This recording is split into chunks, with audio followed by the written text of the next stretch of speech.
दोस्तों नमस्कार। मैं मृत्युंजय आपका स्वागत करता हूं हमारे इस चैनल सटीक परामर्श में। और देखिए, ये जो न्यूज़ है दिल्ली से निकल के आ रहा है कि दिल्ली में जो बीजेपी की गवर्नमेंट जीती है तो उसने 2,500 रुपये प्रति मास जो है महिलाओं को देने का वादा किया था।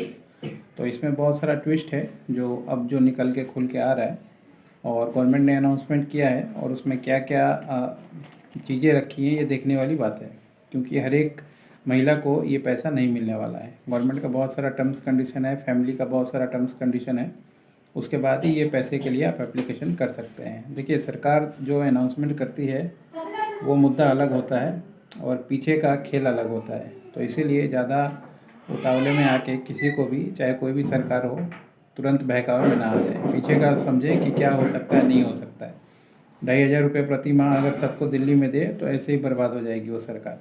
चलाने के लायक कोई चीज़ नहीं रहेगा, क्योंकि गवर्नमेंट तो कुछ कमा नहीं रही है। गवर्नमेंट तो आप और मेरे से टैक्स लेके किसी को दे रही है। तो इसीलिए इनके बहकावे में ना आए। पब्लिक जब तक अवेयर नहीं होगा तब तक आप ठगे ही जाएंगे, हर एक मौके पर ठगे जाएंगे। अब देखिए, इसमें क्या इन्होंने शर्त रखा है वो मैं आपको बताता हूँ।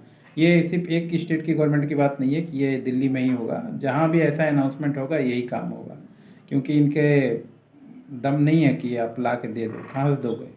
जो एक आज तक लैट्रिन बाथरूम और मान लीजिए बेसिक चीज़ें आपको नहीं दे सकते, वो पैसा अकाउंट में देने की बात तो दूर है। ये एक प्रोजेक्ट है, जो एक गेम है, जो भी समझिए चलाया जाता है। अब देखिए, इसमें जो टोटल महिलाएं कितनी आ रही हैं, 17 से 18 लाख मात्र जो है महिलाओं की एंट्री होगी। दिल्ली में महिलाओं की संख्या कितनी है? लगभग 3 से 4 करोड़।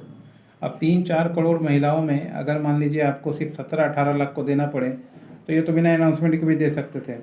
मगर जब वोट हुआ, वोट से पहले जब अनाउंसमेंट हुआ, तो जितनी भी महिलाएं हैं सबको लगा होगा कि अरे मेरे को भी मिलेगा, मेरे को मिलेगा। तो क्या हुआ, सबका वोट तो आपको मिल गया।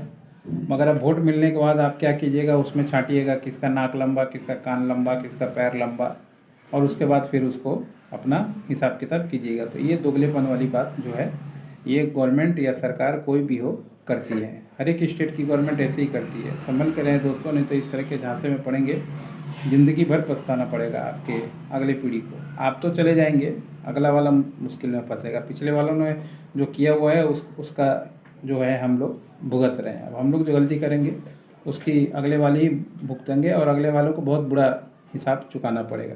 अब आइए देखते हैं आमदनी वाली शर्त क्या है। हर एक चीज़ में कुछ ना कुछ टर्म्स कंडीशन जुड़ा है। तो देखते हैं आमदनी, इनकम का क्या शर्त है, टर्म्स कंडीशन क्या है। यह पहले स्पष्ट था कि इस योजना का लाभ केवल गरीब परिवार की महिलाओं को मिलेगा।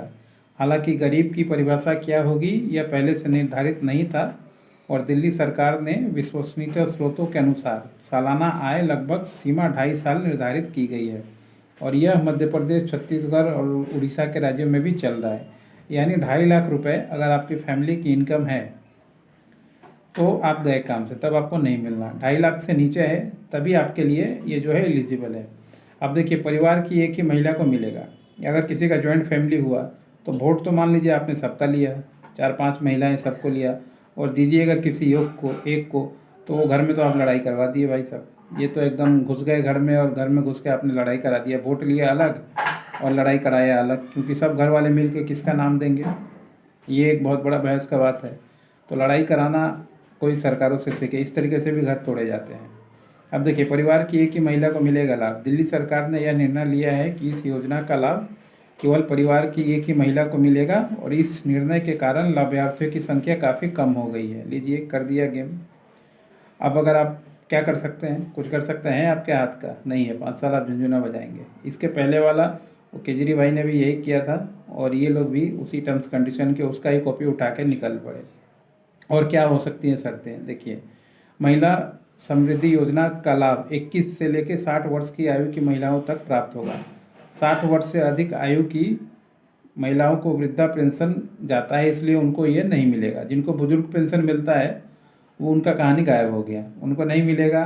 परिवार में एक आदमी को मिलेगा। 2.5 लाख से ज़्यादा इनकम जिनका फैमिली वाला है उनको नहीं मिलेगा। तो आपको बता दूं, मैं दिल्ली में जो एक चाय का दुकान भी चलाता है ना, अगर सुबह 6 बजे से लेकर शाम के 6 बजे तक कोई अगर गन्ना का रस भी बेचे और जूस की दुकान भी चलाए, सिर्फ पानी भी बेचे, तो भी वो दिन का 600 से लेकर 800 रुपये तक बचा लेता है। तो यानी महीने का वो भी आराम से एक आदमी जो है आपको कम से कम समझिए 20,000 का धंधा कर लेता है। अगर काम कर रहा है तो, बैठा हुआ है तो बात अलग है।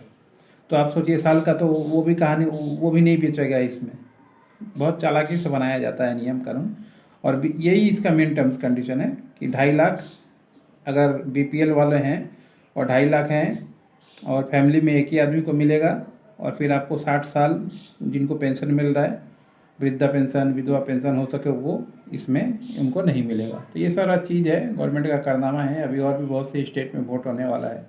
दीजिए, पैसा लेके वोट दीजिए, दारू पी के वोट दीजिए, अपने लालच में दीजिए, अपने जात वालों को दीजिए, और फिर भुगतेगा आपका अगला वाला। जब बस में कोई जाता है और मुसीबत में कोई फंसता है तो ये मुसीबत ये बोल के नहीं आता कि आप किसको वोट दिए थे, कौन से कास्ट थे, या कितना पैसा लेके वोट दिए थे। इसीलिए समझदारी से वोट दें। बात कड़वी है मगर सच्ची बात यही है। धन्यवाद।